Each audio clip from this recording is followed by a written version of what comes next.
Bonjour, c'est un plaisir d'accueillir aujourd'hui Bérangère Chadrulle, qui est une voisine du plateau, pas très loin d'ici, Lorme de Merisier. Elle est directrice de recherche au CNRS et votre unité de rattachement est au CEA, donc à Lorme de Merisier.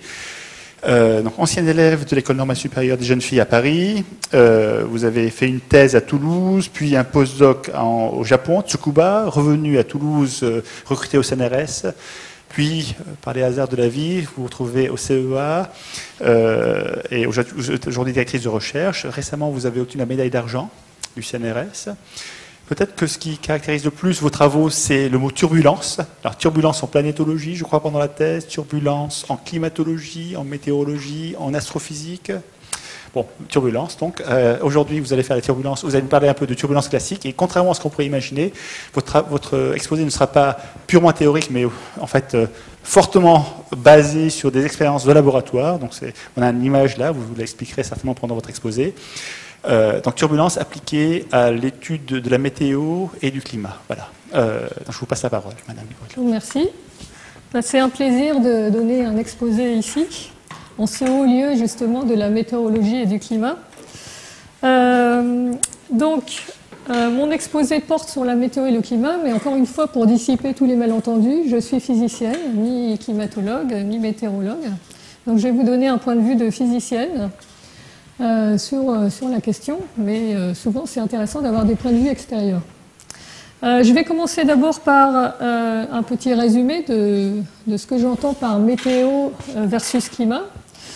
C'est assez facile de comprendre la différence en regardant le site de Météo France et en regardant ce qu'ils entendent par météo. Vous voyez des petits pictogrammes avec des nuages, des températures et des petits pictogrammes qui indiquent s'il va faire beau et s'il va faire mauvais.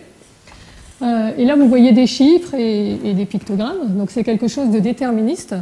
Alors que si vous continuez un peu sur le site et que vous essayez de regarder la climatologie, alors là, vous voyez des diagrammes un peu plus vagues, et avec des couleurs, et avec des indicateurs de confiance et des pourcentages. Donc à partir de là, on comprend qu'une différence fondamentale entre la météo et le climat, c'est que la météo, c'est déterministe, c'est le temps qu'il fera demain, ou dans 2 jours, alors que le climat, c'est quelque chose de probabiliste, c'est le temps que je peux espérer avoir. Alors ça change beaucoup de choses vis-à-vis de la prédictibilité. C'est ce que je vais vous expliquer un peu dans la suite de l'exposé. Mais pour comprendre la différence et la difficulté, c'est facile de prendre par exemple un indicateur. Je vais prendre la température, c'est l'indicateur le plus simple. Et ici par exemple, vous avez la température qui est prise tous les jours sur une station météo à côté de la ville où j'habite. Donc vous voyez, au cours des mois, typiquement dans l'année 2017-2018, il y a des variations. Vous pouvez, ça c'est une mesure locale, bien sûr, et la météo, c'est sachant toute cette série ou sachant la mesure de la température au jour J, est-ce que je peux prédire la température au jour J+1? C'est ce qu'essaye de faire Météo France. Alors la difficulté réside, on peut le voir assez simplement. Alors j'ai fait ça par exemple pour une autre série de températures, pour la température moyenne à la surface du globe. Si je fais un diagramme de la température à un certain jour versus la température au jour d'après, eh ben, vous voyez qu'il y a une corrélation très nette qui se détache. C'est que, vous voyez, ça s'aligne le long d'une ligne de pente 1. Donc ça veut dire que la valeur la plus probable, enfin la chose qui se passe le plus souvent, c'est la persistance. C'est le minimum que vous pouvez faire pour ne pas vous tromper en météo, c'est de dire la météo de demain sera la météo d'aujourd'hui. Ça, c'est la chose la plus simple que vous pouvez faire. Et les modèles de météo se battent pour faire mieux que cette prédiction très simple. Mais déjà, c'est une prédiction qui n'est pas si mauvaise que ça. Alors le climat, c'est autre chose, c'est une prédiction probabiliste. Donc vous partez de séries de températures comme ça, et vous faites un histogramme, et le climat, c'est relatif aux valeurs les plus probables du climat. Alors par exemple, si je fais un histogramme de ce qui s'est passé à Saint-Rémy-lès-Chevreuse, vous voyez un histogramme avec 2 bosses, typiquement, avec une petite vallée entre les deux. Donc une des bosses correspond bien sûr aux températures hautes, c'est la température qu'il fait en été. Une autre bosse correspond aux températures basses, c'est la température qu'il fait en hiver. Donc là, j'ai 2 valeurs les plus probables, l'hiver et l'été, et puis entre les deux, vous avez les températures à l'intersaison. Donc ça, c'est caractéristique d'un climat tempéré avec un été et un hiver bien marqués. Et bien sûr, si vous faites une moyenne de la température, non pas tout au long de l'année, mais si vous faites une moyenne de la température en janvier, ici, ou en juillet au cours des ans, eh ben, vous allez voir une belle température comme ça, une belle courbe de température qui définit le cycle des températures. Et ça, c'est l'espèce de climat qui existe à l'endroit où j'ai pris ces courbes de température. Avec, au mois de janvier, ben, je sais que j'ai de fortes chances d'avoir des températures autour de 4 degrés, et en été, de fortes chances d'avoir des températures autour de 16 degrés. Alors bien sûr, donc quand j'ai dit ça, vous voyez, c'est assez simple, ça c'est une prédiction très simple qui se base juste sur les courbes de température. Je n'ai pas besoin de m'avancer beaucoup pour savoir ce qu'il faut faire. Alors, bien sûr, ce qui nous intéresse, c'est comme ce qui s'est passé il y a quelques semaines, c'est, bon, en hiver, vous voyez, de temps en temps, on a des températures qui descendent beaucoup certaines années. Donc ça nous intéresse beaucoup, ces extrêmes. Dans l'histogramme que j'ai fait ici, ça va être les valeurs qui sont ici, dans les queues des histogrammes. Des extrêmes, par contre, en physique, on sait bien que c'est très difficile à prédire, à la différence des valeurs les plus probables ou des moyennes. Les valeurs moyennes sont gouvernées par des théorèmes de limite centrale, donc c'est très robuste, alors que les événements extrêmes, c'est quelque chose de très difficile à capturer. Donc rien qu'avec ces petits schémas, on voit déjà que on se rend compte que la météo va être plus difficile à prédire que le climat, d'une certaine manière. Alors, une des difficultés, donc je vais essayer de continuer un peu plus. Alors, une différence entre la météo et le climat. Alors, la météo, pourquoi c'est difficile à prédire? Bon, bah déjà, c'est un système assez complexe. Pour prédire la météo, il faut prédire le mouvement des masses d'air. Il faut prédire la nébulosité, la pluie, il faut prendre en compte est-ce qu'il va y avoir du soleil ou pas. Donc déjà, quand on voit ça, on se dit, bon, bah, ça ne va pas être très, très facile à prédire, mais plus que ça, en fait, il y a une difficulté inhérente dans les modèles météo, c'est ce qu'on appelle l'effet papillon. Cet effet a été découvert dès les années 60 par Lorentz, qui était un géophysicien qui s'intéressait à l'atmosphère, et qui a mis les modèles, les équations qui gouvernent l'atmosphère sous une forme, il les a simplifiées, il a fait un petit modèle jouet qui est donné par 3 équations qui ne sont même pas des dérivées partielles, qui sont non linéaires, qui ont cette forme-là. Et en jouant avec les paramètres, il s'est aperçu que ces équations avaient une propriété très particulière qui est la sensibilité aux conditions initiales. Donc je l'ai illustré ici pour un certain jeu de paramètres. Vous prenez une trajectoire rouge et une trajectoire noire qui sont différentes de la manière suivante. C'est que je les ai intégrées, ces équations, en partant de 2 conditions initiales qui différaient par une quantité très faible. Elles étaient différentes d'un facteur 10-16. Et j'ai intégré au cours du temps. Et vous voyez qu'au début, deux conditions initiales très proches, elles produisent la même trajectoire. Et puis au bout d'un certain temps, ça commence à différer. Et vous voyez que les 2 trajectoires, au bout d'un certain temps, n'ont plus rien à voir l'une avec l'autre. Cette sensibilité extrême fait qu'il est illusoire de vouloir prétendre pouvoir un jour simuler la météo à plus de quelques dizaines de jours, enfin à l'échelle de mort de 10 jours, parce que ça voudrait dire qu'il faudrait connaître tous les paramètres de la Terre avec une précision infinie pour éviter de tomber dans cet outil. D'accord ? Par contre, il y a quelque chose de très intéressant, c'est que les 2 trajectoires, maintenant, au lieu de les regarder comme ça au cours du temps, si je les mets dans l'espace des phases, vous voyez qu'elles se regroupent toutes les 2 sur un objet assez bizarre, vous voyez, qui est très organisé, qu'on appelle un attracteur étrange, et qui montre tout de suite aussi quelle est la différence entre la météo et le climat, c'est-à-dire que je suis incapable de prédire où ces trajectoires vont se retrouver à chaque instant exactement dans l'espace des phases. Elles peuvent se trouver n'importe où à cet endroit, parce que pour le savoir, il faudrait que je connaisse tous avec une précision infinie. Mais je suis capable de dire qu'il y a 2 états les plus probables, il y a l'état haut et il y a l'état bas.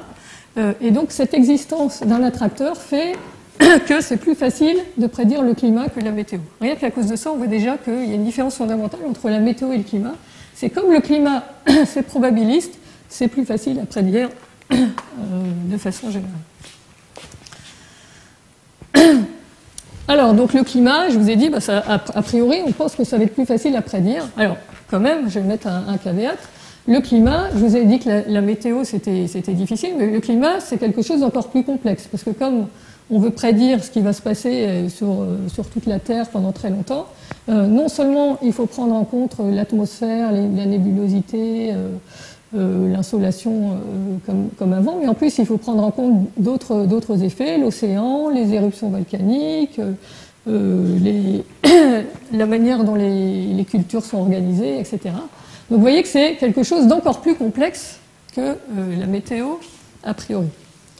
Simplement, dans le climat, il y a quelque chose quand même à l'ordre 0 qui est très important et qui permet de comprendre un peu avec les mains pourquoi il y a différents régimes de climat et qu'est-ce qui se passe. Alors ça, c'est au niveau de la physique du climat et ça vient de quelque chose dont on peut juste se rendre compte en regardant l'origine sémantique du mot climat. J'ai mis ici la définition de Wikipédia. Vous pouvez voir que le terme climat apparaît dans la langue française au XIIe siècle comme dérivé du latin climatis, qui provient du grec climat, qui désigne l'inclinaison de la Terre par rapport au Soleil. Donc le climat, ça vient de inclinaison. D'accord ? Donc, comment ça se fait ? Ça veut dire qu'à l'ordre 0, c'est l'inclinaison qui va gouverner le climat. Donc ça, c'est assez simple. Pour ça, j'ai repris des petits diagrammes de mes amis climatologues. Ici, vous voyez la Terre. Vous savez que la Terre tourne autour du Soleil dans un plan, mais qu'elle est inclinée, son axe de rotation est incliné par rapport au plan dans lequel elle tourne. Ce qui fait que, selon qu'elle est d'un côté ou de l'autre de son orbite, elle ne va pas voir la même quantité de soleil. Enfin, la distribution du chauffage solaire ne va pas être distribuée pareil dans les hémisphères nord et les hémisphères sud. Ici, vous voyez par exemple, au mois de juin, l'hémisphère nord reçoit beaucoup plus de soleil que l'hémisphère sud, alors qu'en décembre, c'est l'hémisphère sud qui reçoit plus de soleil que l'hémisphère nord. Donc à l'ordre 0, on dit bon bah ça va plus chauffer là que là, donc là ça va être l'été, et ici ça va être l'hiver. Enfin, on comprend assez bien comment ça se passe. Alors c'est un petit peu dans la réalité, c'est un petit peu plus compliqué que ça. En fait, tout se passe comme si la Terre était une machine thermique. À cause de cette inclinaison, vous voyez que vous ne chauffez pas de la même manière à l'équateur et au pôle. Donc il y a une différence d'insolation entre les deux, entre l'équateur et les pôles. Et alors exactement, ça c'est exactement analogue à ce qui se passe dans une expérience fameuse de laboratoire, l'expérience de Rayleigh-Bénard, c'est l'expérience de convection. Vous avez ça tous les jours quand vous faites chauffer de l'eau pour vos pâtes. Quand vous faites chauffer plus en bas qu'en haut, il se produit une instabilité qui s'appelle l'instabilité de convection, et on voit apparaître à ce moment-là des courants, c'est des mouvements de fluide qui ont tendance à mélanger le fluide de telle manière à essayer de rétablir l'équilibre de température. Donc ces courants, ils existent dans la Terre et on les voit très bien. Par exemple, dans l'atmosphère, ici, je vous ai mis une représentation des courants dans l'atmosphère, des courants principaux au mois de juillet. Et ce qu'on peut observer, c'est qu'il y en a aussi en hiver, bien sûr, et ce n'est pas les mêmes en été et en hiver, parce que le climat est différent, la manière d'homogénéiser la température n'est pas la même. Ces courants existent aussi dans l'océan, et ils servent aussi beaucoup à transporter et à homogénéiser la température. Donc cette petite explication nous aide à comprendre aussi un autre phénomène qui est très connu dans le climat, c'est l'alternance des cycles glaciaires et interglaciaires. Alors vous savez sans doute que là nous vivons dans une époque dite interglaciaire avec relativement peu de glace autour de la Terre, mais que ça n'a pas toujours été le cas. Et ici, vous voyez des diagrammes de la température mesurée à l'aide de carottes glaciaires dans la base antarctique de Vostok. Donc là, vous allez dans le temps en arrière. Donc ici, c'est maintenant. Et dans le passé, on voit que les températures ont été beaucoup plus froides, alternativement. Enfin, il y a eu des alternances de températures froides et de températures chaudes. Donc période interglaciaire, glaciaire, interglaciaire, etc. Donc ça, on peut l'expliquer au premier ordre, encore une fois, avec l'histoire d'inclinaison. En fait, vous savez peut-être que les paramètres de l'orbite de la Terre ne sont pas constants au cours du temps, mais varient. Il y a 3 paramètres qui varient. Il y a l'excentricité de l'orbite terrestre. Elle peut être plus ou moins ronde ou plus ou moins aplatie. Ça change la distance par rapport au Soleil.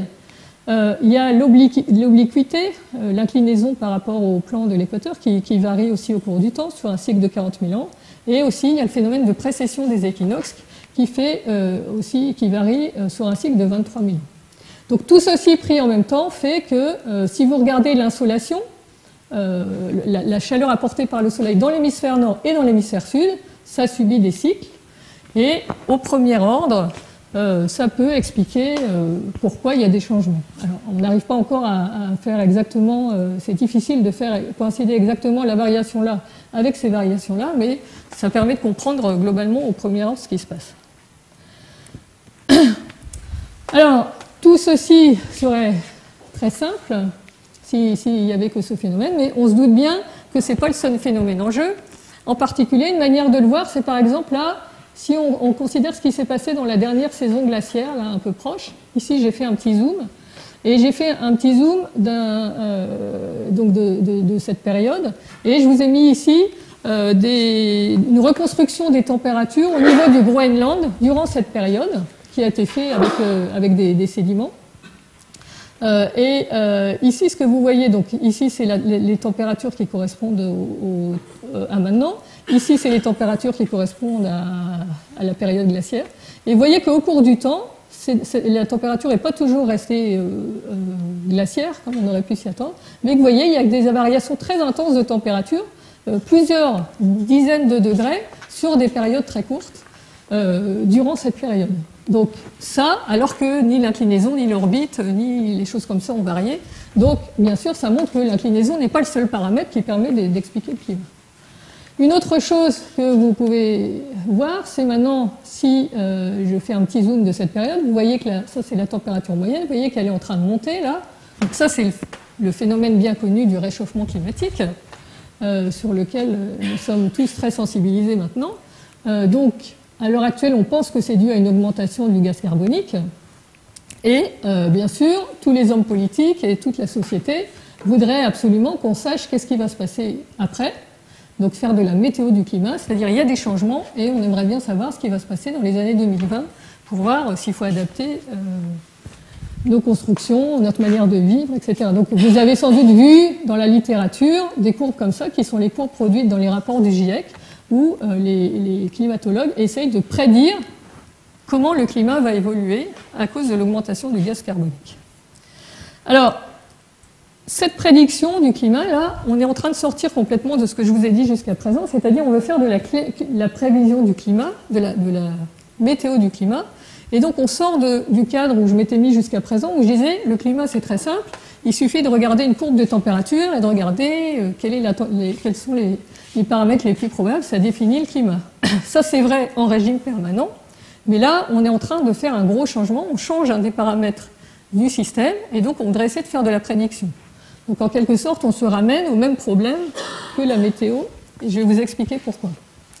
Alors c'est un problème très important, donc les météorologues ont consacré beaucoup de temps et d'énergie à essayer de faire des modèles de climat qui sont les plus précis, les meilleurs possibles, pour essayer de donner une meilleure prédiction de ce qui va advenir. Donc ici, juste, c'est une planche que j'ai empruntée aussi à un de mes amis climatologues. C'est juste pour vous montrer l'effort qui a été mis vraiment dans la communauté depuis les années 70, comment peu à peu ils ont complexifié les modèles de climat pour essayer d'avoir des choses de plus en plus réalistes pour faire la prédiction la meilleure possible. Alors bien sûr, rien qu'avec ces petits schémas, on voit déjà que le climat, ça va être quelque chose de complexe et que ça va être quelque chose de difficile, parce qu'il y a beaucoup de choses à simuler en même temps, et donc on se rend déjà bien compte qu'il y a quelque chose de difficile qui apparaît. Mais moi, je travaille sur la turbulence, et je vais me concentrer juste sur la partie turbulence pour vous montrer que les difficultés ne sont pas seulement dans le fait qu'il y a beaucoup de différentes choses à mettre en œuvre, mais que même dans certaines briques, par exemple dans la brique qui consiste à simuler les fluides, l'océan ou l'atmosphère, il y a des difficultés inhérentes qui font que c'est vraiment très difficile de simuler le climat. Alors, je pars de l'atmosphère, et donc l'atmosphère, c'est décrit par des équations aux dérivées partielles, les équations de Navier-Stokes. Je ne vous les mets pas ici parce que ça n'apporte rien au problème. Et vous savez qu'une manière de les simuler, c'est de les discrétiser sur une grille et puis de les passer dans un ordinateur. Alors ici, je vous ai mis des exemples de discrétisation. Alors ici, c'est les discrétisations qui ont été faites au cours du temps dans les modèles qui ont donné lieu au rapport du GIEC. Donc vous voyez qu'au début, quand les capacités des ordinateurs n'étaient pas très grandes, ben, on était obligé de discrétiser sur des mailles très larges. Et peu à peu, au cours du temps, maintenant, on arrive à des mailles de plus en plus petites. Donc ici, par exemple, vous voyez l'Europe, on la distingue à peine, tellement les mailles étaient larges, et peu à peu, on raffine. Et donc, cette discrétisation meilleure est rendue possible par des ordinateurs qui sont de plus en plus gros, bien sûr. Donc, pour faire une bonne prédiction du climat, il faut arriver à discrétiser du mieux possible. Mais ça veut dire quoi, discrétiser du mieux possible? C'est combien est-ce qu'il faut mettre de mailles pour simuler le climat? Donc combien y a-t-il de degrés de liberté dans notre système et combien ça coûte de les simuler? Alors pour répondre à cette question, je vais prendre une expérience de laboratoire. C'est l'expérience de laboratoire qui est à OSPEC et que je vais utiliser pour vous faire toute notre démonstration à partir de maintenant. Alors pourquoi je prends cette expérience de laboratoire? C'est parce qu'elle est très simple. C'est un cylindre rempli d'un liquide, donc c'est de l'eau ou de temps en temps je vais vous mettre autre chose, je vais vous mettre du glycérol, et qui est mis en action par deux turbines contrarotatives. C'est des espèces de délices comme ça qui tournent très vite. Alors, c'est un peu un analogue d'un système climatique dans le sens suivant. Dans le système climatique, je vous ai dit que la Terre, c'était une machine thermique. Il y avait une différence de température entre l'équateur et le pôle qui induisait des grands courants océaniques. Ces courants océaniques mélangeaient la température, changeaient la répartition et faisaient qu'il y avait différentes températures moyennes. Ici, je fais tourner avec des turbines, donc ce que j'injecte dans le système, ce n'est pas de la température, ce n'est pas de la chaleur, mais c'est du moment cinétique.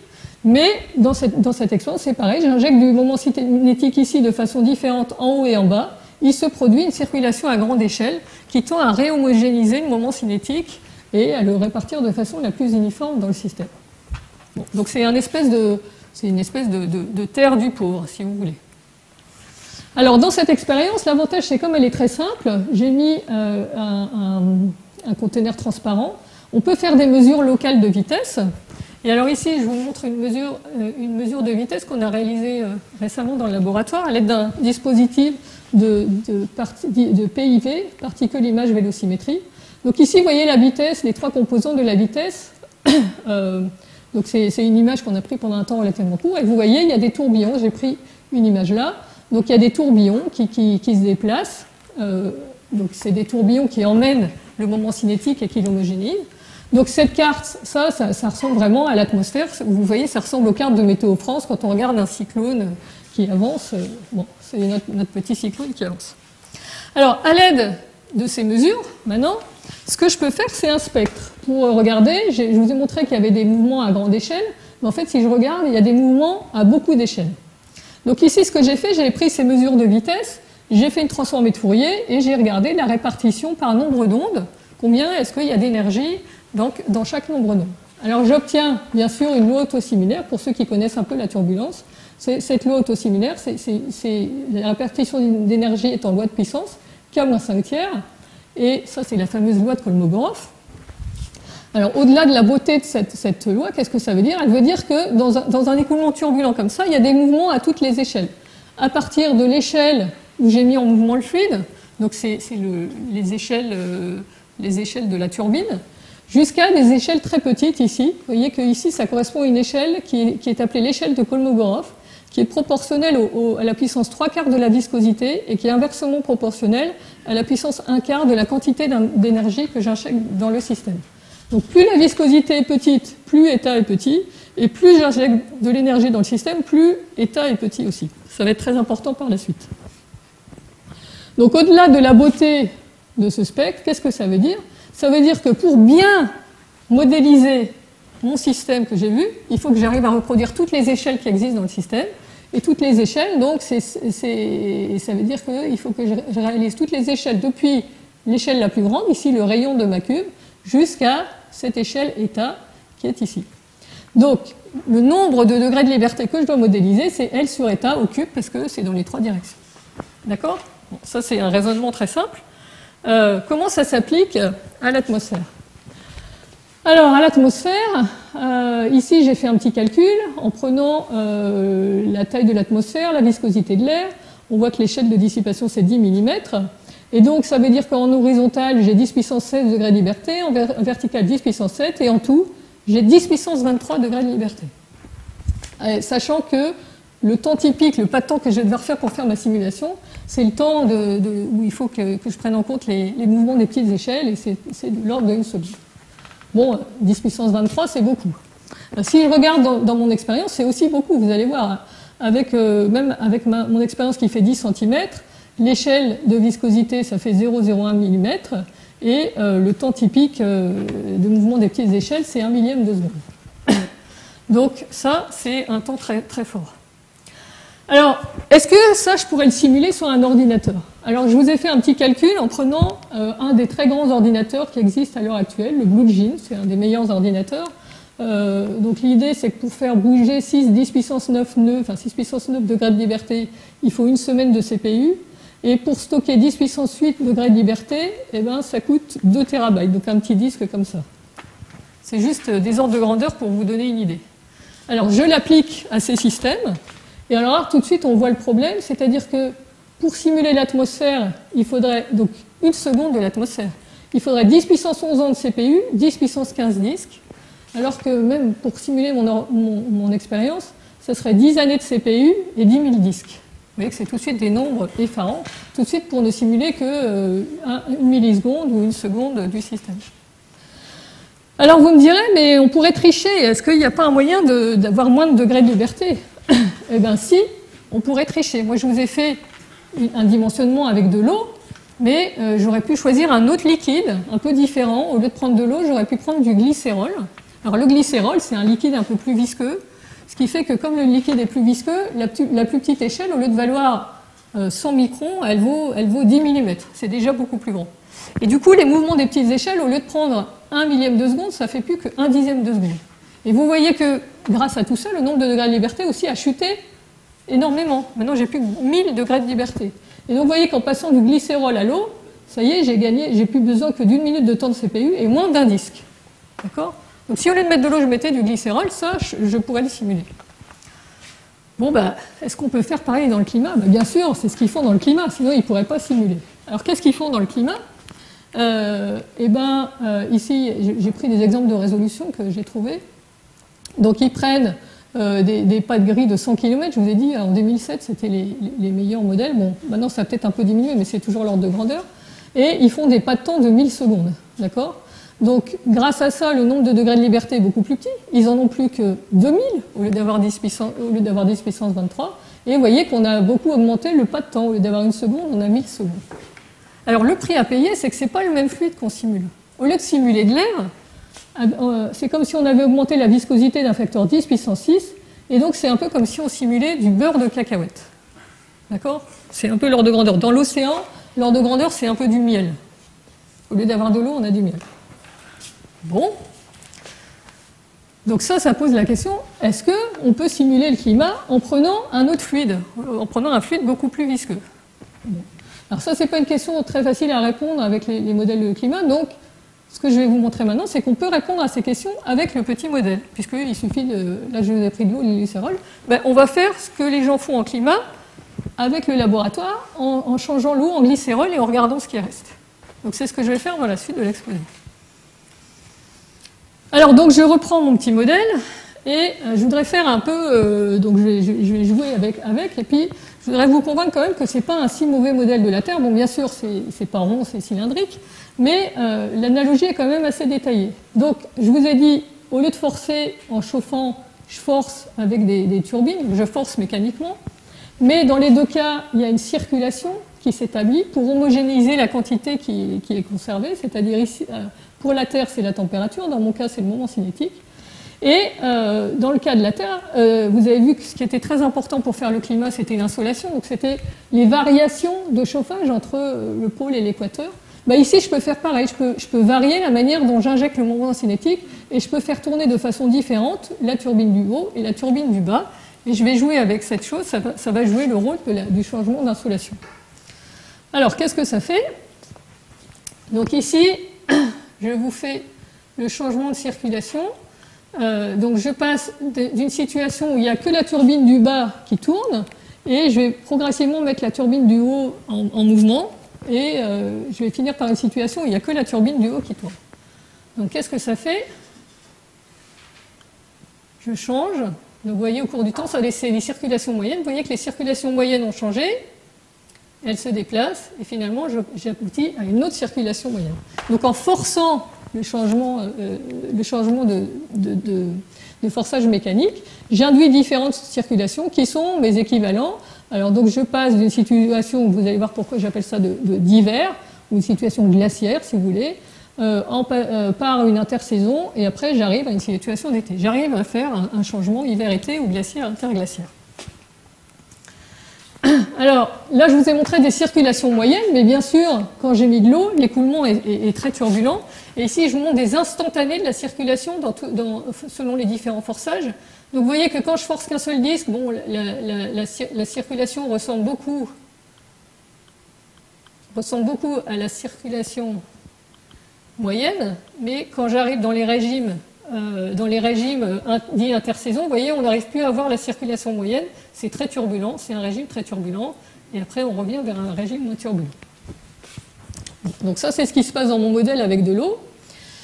Là ici je vous ai mis les températures au cours du temps, ce que j'appelle les espèces de températures effectives, qui sont juste le moment cinétique mesuré au cours du temps. Donc vous voyez, selon qu'on est en hiver ou en été, on a une température bien définie qui fluctue bien sûr au cours du temps. Et si je regarde mon cycle saisonnier maintenant, ou mon cycle glaciaire-interglaciaire, l'équivalent de la température, quand je passe d'un forçage à un autre, donc je passe d'une situation où la circulation est comme ça, où la température moyenne est négative, j'augmente, tout à coup, autour de l'intersaison, il y a un changement brutal, et après ça va vers ce qui est l'été. D'accord? Donc ça c'est ce qui se passe en période de l'eau, si je fais mon système avec de l'eau. Alors est-ce que ça c'est toujours vrai si j'augmente la viscosité? Maintenant, au lieu de faire de l'eau, je vais mettre du glycérol et on va voir si c'est toujours vrai. Alors, ici, vous voyez la situation avec du glycérol. Donc, je pars toujours d'une turbine, que la turbine du bas, qui fonctionne, et je fais mon changement. Donc, qu'est-ce qui se passe? Vous voyez que la circulation change. Et hop, vous avez aussi un autre changement différent. Donc, vous avez aussi l'équivalent d'un hiver, une intersaison et un été. Vous avez un changement de circulation. Donc, la différence maintenant, c'est que, puisque c'est plus de l'eau mais des glycérols, vous allez voir, c'est quelque chose, les choses instantanées sont beaucoup moins turbulentes. Vous voyez que les écoulements instantanés ressemblent exactement aux écoulements moyens. Il n'y a plus du tout de fluctuation, ce qui fait que si je regarde les températures effectives au cours du temps, il y a très très peu de fluctuations. C'est des températures bien définies. Et alors, ce qui est intéressant, c'est que maintenant je regarde comment change ma température. Vous voyez que le changement est très petit. On passe de l'été à l'hiver avec un très petit changement de température. La susceptibilité est très petite.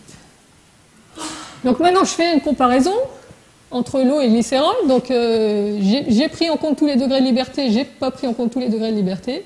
Vous voyez qu'on a toujours trois états, l'état hiver, intersaison, été. La topologie reste la même, on a toujours des écoulements ici, une cellule, ici il y a 4 cellules, enfin il y a ici 2 cellules, ici 4 cellules, et ici 2 cellules, mais les détails des états ont changé. Surtout, le changement le plus fort concerne la susceptibilité. Vous voyez qu'ici on avait un passage hiver-été très marqué, avec une grande susceptibilité au niveau de l'intersaison, alors qu'ici, on a une susceptibilité très petite. Donc si je simule ma Terre avec du beurre de cacahuète avec de l'air, je risque de changer pas mal ça. Alors une autre chose avec laquelle on peut jouer, c'est est-ce que je peux introduire du gaz carbonique dans mon expérience? Alors vous savez que le gaz carbonique dans la Terre, ça a tendance à produire un réchauffement climatique parce que ça empêche le rayonnement solaire qui est arrivé sur la Terre et qui se transforme en infrarouge, ça l'empêche de partir, ça fait comme une couverture, donc la température moyenne de la Terre a tendance à augmenter. Et bien dans mon expérience, je peux faire pareil, je peux augmenter la température moyenne en changeant le forçage et en mettant plus de fluctuations. Donc ça, on peut s'amuser à le faire en changeant les turbines. Ici, vous avez la température moyenne effective dans mon expérience en fonction des turbines et en fonction de la courbure des pales. Et je vais m'intéresser à deux cas bien particuliers. Je vais prendre celui où on prend cette turbine et on la fait tourner dans ce sens-là. C'est celle qui donne la plus petite température effective. Et puis, si je prends cette turbine et je la fais tourner dans l'autre sens, le sens moins que j'appelle, ça va être celui-là. C'est celui qui a la température effective la plus haute. Donc ici, ça va être ma situation sans gaz carbonique, si vous voyez. Et ici, avec beaucoup de gaz carbonique, Trump a gagné et tout le monde a mis le plus de gaz carbonique possible dans la Terre. C'est une catastrophe. Alors là, il se produit quelque chose d'intéressant. C'est que maintenant, si je regarde les températures moyennes accessibles dans le domaine de l'eau, donc avec la turbine que je vous avais montrée avant, on a ce type de température accessible qui correspondent, donc quand le forçage est symétrique, qui correspond à l'état à 4 cellules. Mais avec ces nouvelles turbines, il y a toujours cet état symétrique qui est accessible avec certaines températures qui sont plus élevées. Mais il y a un autre état qui apparaît, même 100 mètres de différence de forçage, j'ai un état comme ça qui correspond à l'état, vous vous souvenez, l'état d'hiver ou l'état d'été. Il est aussi possible alors que je n'ai pas mis de différence de circulation. Alors ça a une conséquence très importante, c'est que maintenant si je regarde ma courbe, qu'est-ce qui se passait quand je faisais mon cycle pour passer de changement d'hiver à d'été, vous vous souvenez, quand je changeais la différence de rotation entre les turbines, j'avais ce passage de l'hiver à l'été qui sont bien ça. Ici maintenant avec les nouvelles turbines, le passage se fait de façon brutale, très brutale, avec une discontinuité, à cause de ce nouvel état qui apparaît. Donc maintenant, si je change petit à petit la différence de rotation, je vais commencer par suivre ma ligne d'été sans presque bouger, ma ligne d'hiver, et tout à coup sauter sur la ligne d'été de l'autre côté. Donc j'ai tellement changé le système que même la susceptibilité est devenue infinie. Alors, ça doit faire un hystérésis, ça, oui, ça fait un hystérésis. Alors, ce qui est intéressant aussi, c'est que dans ces régimes-là, on peut s'amuser à jouer avec les paramètres. Et on a un régime de paramètres où ce changement peut même se faire de façon spontanée. C'est-à-dire, il ne se fait plus forcer parce que j'ai changé l'équivalent de l'insolation, mais je reste à une insolation fixée et je laisse le système évoluer. Et vous voyez qu'on observe des sauts de température moyenne, des passages entre l'intersaison et l'hiver, qui se font de façon spontanée, sans que j'ai changé quoi que ce soit dans le système. Donc ça ressemble pas mal à la série que je vous ai eue, la série de températures qu'on voyait dans ce qui se passait durant la dernière période glaciaire. Et ça pourrait montrer que ces changements, en fait, pourraient être dus à des changements spontanés de circulation qui se font par un phénomène analogue à celui-là.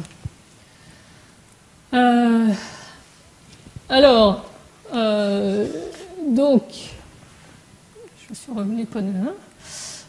Ah oui, en jouant un peu avec les paramètres, en fait, je peux même jouer avec la manière dont ça saute d'un état à un autre. Et ici, vous voyez que j'ai changé un peu les paramètres. Et là, on a quelque chose de quasiment périodique, de passage de l'état que j'avais dit interglaciaire à glaciaire. Et vous voyez que cette courbe comme ça ressemble pas mal à la courbe de température de Vostok. Donc, ça pourrait dire que peut-être aussi les passages glaciaires interglaciaires ne sont pas tous contenus juste dans les changements de paramètres d'orbite de la Terre, mais qu'il y a peut-être un phénomène comme ça qui agit aussi pour favoriser les sauts glaciaires interglaciaires. Alors, ce qui est intéressant aussi, c'est que, vous voyez, on a une espèce d'organisation dans ces fluctuations. Et en fait, ça, on revient un peu au début de mon exposé, eh ben, ça peut être modélisé, enfin, ça s'organise autour d'un attracteur. Je vous avais parlé de l'attracteur de la météo. Et ben, dans mon cas, il y a l'attracteur de Van Karman. Donc ici, j'ai représenté l'espace des phases. Et ici, vous avez les deux points qui correspondent à ce qui était glaciaire et interglaciaire. Et vous voyez qu'il y a des trajectoires dans l'espace des phases. Ça s'organise autour de quelque chose de très compliqué, mais de bien organisé. Alors, ce qui est intéressant, c'est quand on change le paramètre, quand on change la manière dont on force un petit peu, eh ben, on peut changer cet attracteur. On passe d'un état, vous vous souvenez, celui à un disque où il n'y avait qu'un seul état stable, c'était l'état interglaciaire, à celui que je vous ai montré, mais on a un changement continu de morphologie de l'attracteur. Donc en bougeant un tout petit peu les attracteurs, les paramètres du système, on peut passer dans des tas de situations différentes, et c'est peut-être ce qui se passe aussi dans la Terre, en fait. Peut-être que les changements d'excentricité et d'obliquité induisent un changement de l'attracteur du climat qui ressemble à celui-là et qui n'est pas tout à fait ce qu'on pensait. Alors ce qui est intéressant, c'est que cet attracteur qu'on a trouvé, c'est comme l'attracteur de Lorentz. En fait, on a trouvé un petit modèle très simple avec 3 équations, un petit peu de bruit stochastique, ces 3 équations. En changeant un peu les paramètres, on peut reproduire exactement le paramètre, l'attracteur de Duffy. Alors si on arrivait à faire la même chose dans le climat, vous imaginez, ça serait très bien parce qu'on pourrait avoir avec 3 équations une idée de ce qui va se passer quand on change les paramètres du système. On n'en est pas encore là, mais le fait qu'on arrive à le faire sur un écoulement très turbulent, ça donne de l'espoir sur une possibilité de faire ça peut-être avec des séries climatiques bien choisies. Alors pour revenir à la question qui m'intéressait quand même, c'était qu'est-ce qui se passait quand je passais de l'eau en glycérol. Maintenant, qu'est-ce qui se passe sur ces transitions spontanées qui arrivent? Est-ce qu'elles existent toujours quand je passe dans le glycérol? Alors ici, je vous avais montré, c'était la situation. Donc là, c'est la température effective moyenne. Quand on est à forçage exactement symétrique. Donc je vous avais dit que pour ces turbines-là, il y avait cette température-là qui correspondait à cette circulation-là. Pour ces turbines-là, il y avait un régime où on obtenait cette circulation-là, mais qu'on avait une autre solution qui était la solution glaciaire, alors que ça, c'était la solution interglaciaire. Donc maintenant, je vais essayer de changer la viscosité, de passer de l'eau au glycérol, et je regarde ce qui se passe sur ces états. Alors ici, vous voyez qu'avec cette turbine, si je change le nombre de Reynolds, il y a cet état qui est là, il est toujours là, il reste stable, il ne se passe rien. Cet état-là, avec l'autre turbine, si je descends le nombre de Reynolds, si je passe au glycérol, vous voyez qu'il est toujours là, il ne se passe rien. Par contre, si je regarde, est-ce que cet état-là existe toujours dans le glycérol? Donc je suis la branche, et là, vous voyez, elle a disparu. Et dans le glycérol, qui est Reynolds ici, il n'existe plus. Donc qu'est-ce que ça veut dire, cette observation? Ça veut dire que si j'avais fait toute mon étude avec du glycérol au lieu d'avec de l'eau, j'aurais complètement raté ces bifurcations spontanées, je ne les aurais jamais observées, et donc je n'aurais pas pu prédire ces changements brutaux qui sont apparus. Vous voyez, donc l'équivalent pour un modèle de climat, c'est au lieu de simuler l'atmosphère où on voit ces changements de je me mets là, et bien ce genre de transition, il n'y a aucun moyen que je les attrape si j'ai trop baissé mon nombre de rayons. Donc ça me permet finalement de revenir en arrière et puis de faire mon petit résumé. Qu'est-ce qui reste valable? Donc, les modèles de climat, à l'heure actuelle, c'est tellement complexe qu'on est obligé de ne pas prendre le bon nombre de paramètres, de diminuer beaucoup les degrés de liberté pour les simuler. Et si on fait ça dans une expérience de laboratoire, qu'est-ce qu'on a appris? On a appris que qu'est-ce qui reste valable? Eh bien, les circulations et les changements de topologie par rapport à l'insolation varient peu quand on change de Reynolds. Il y a toujours le passage glaciaire-interglaciaire ou le passage été-hiver. Ça, c'est quelque chose qui reste. La topologie des grandes structures, elle reste vraie aussi. Je vous ai montré les circulations. Bon, c'était quand même pas tout à fait les mêmes, mais il y avait toujours deux cellules ou 4 cellules ou 2 cellules. Ça restait valable. Donc ça, c'est très robuste. Et donc, si je fais un modèle de climat, je l'aurai toujours. Par contre, ce qui est très embêtant, c'est qu'il y a des choses qui ont disparu. Alors, le détail, la topologie des circulations, je pense que c'est pas très grave si on ne les capture pas bien. Mais par contre, vous avez vu que la susceptibilité variait beaucoup avec le nombre de Reynolds. Vous vous souvenez, dans le glycérol, il y avait le passage été-hiver, était très doux, et il y avait très peu d'écart de température entre l'été et l'hiver.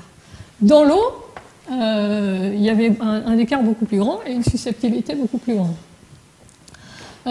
Et surtout, dans l'eau, un grand nombre de Reynolds, il pouvait apparaître, quand le nombre de degrés de liberté était suffisamment grand, il pouvait apparaître des bifurcations spontanées et l'existence d'un attracteur.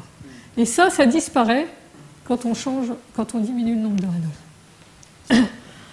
Donc, les conclusions tirées de l'expérience, maintenant, j'avais fait un petit résumé un peu provocatif pour attirer du monde, ça n'a pas beaucoup marché. C'était pour dire, est-ce que c'est raisonnable que les hommes politiques ou la société demandent aux climatologues de simuler le climat et de prédire le temps qu'il fera en 2020 ?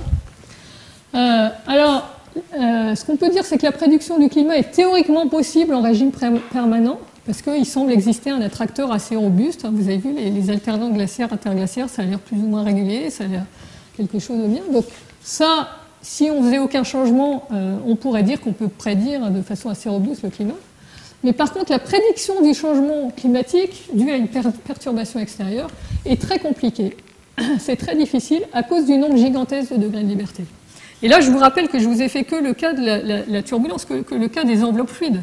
Ce que je vous ai dit s'étend probablement à toutes les autres composantes du modèle climatique. Et ce qu'il faut faire attention, c'est que si on ne met pas assez de degrés de liberté, on conserve certains aspects du système réel, mais on peut complètement rater des bifurcations et mal prédire la susceptibilité au changement. Et donc, je conclurai juste avec ce petit schéma, ce petit retour en arrière. Donc, je vous ai montré que ça, c'était une figure extrait du GIEC, et vous voyez que selon les différents scénarios, on prédit une élévation de la température qui peut être plus ou moins modérée, 2 degrés, ou plus ou moins forte, 6 degrés, mais vous voyez, c'est toujours des prédictions, des changements continus. Alors ça correspond à la courbe noire. En tout cas, ça, c'est la susceptibilité au changement. Ma courbe noire qui a été obtenue dans mon expérience dans le cas du glycérol. Et je vous ai montré maintenant que si j'augmentais le nombre de degrés de liberté, vous voyez, je peux passer à une situation comme ça où tout à coup le saut est continu et arrive sur un régime de paramètres très petit. C'est plus là on a plus 200 ans ou 100 ans pour s'adapter au changement climatique.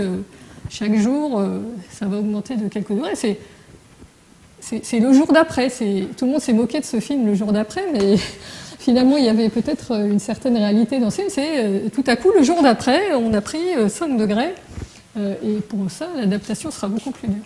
Donc, c'est le caveat. Et moi, je trouve que c'est le message qu'on devrait faire passer aux hommes politiques. C'est, vous pensez qu'on a le temps de s'adapter au changement climatique et je ne sais pas quoi, mais les études qui se font dans les laboratoires où il y a beaucoup de degrés de liberté, etc., montrent qu'il peut exister des changements discontinus comme ça, qui ne sont pas nécessairement capturés par les modèles actuels, parce qu'ils ne sont pas capables, à cause de la finitude des ordinateurs, de prendre en compte tous les degrés de liberté.